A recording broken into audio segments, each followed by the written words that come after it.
महाराष्ट्रात वाढत्या पुरुष आत्महत्यांच्या पार्श्वभूमीवर आता पुरुष आयोग स्थापन करण्याची मागणी जोर धरू लागली आहे।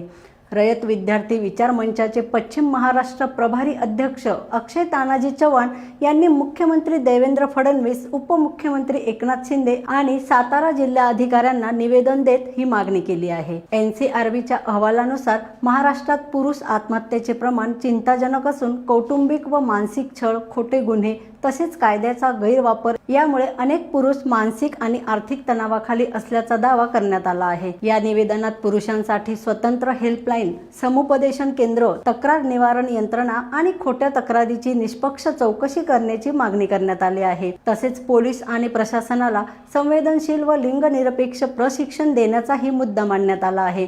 पुरुषांनाही न्याय आणि मानसिक आधार मिळावा, तसेच आत्महत्या रोखण्यासाठी सरकारने तातडीने पुरुष आयोग स्थापन करावा अशी मागणी अक्षय चव्हाण यांनी केली आहे। पुण्याच्या पूर्व भागातील 1938 पासून ग्राहकांना गुणवत्ता व सेवेची हमी असलेले अग्रवाल स्वीट्स म्हणजे नुसती परंपरा नाही तर चोखंदळ खवयांसाठी मेजवानी आहे। स्वर्गीय मुन्नालाल अग्रवाल यांच्या प्रदीर्घ वारसा सांभाळत अग्रवाल कुटुंबियांनी स्वीट्समध्ये ग्राहकांची गरज ओळखून अस्सल तुपातील पदार्थ आणि तत्पर सेवेचा वारसा जपत फूड क्षेत्रात नावलौकिक मिळवला आहे। हडपसर, गाडीतळ व आकाशवाणी रविदर्शन येथील अग्रवाल स्वीट्स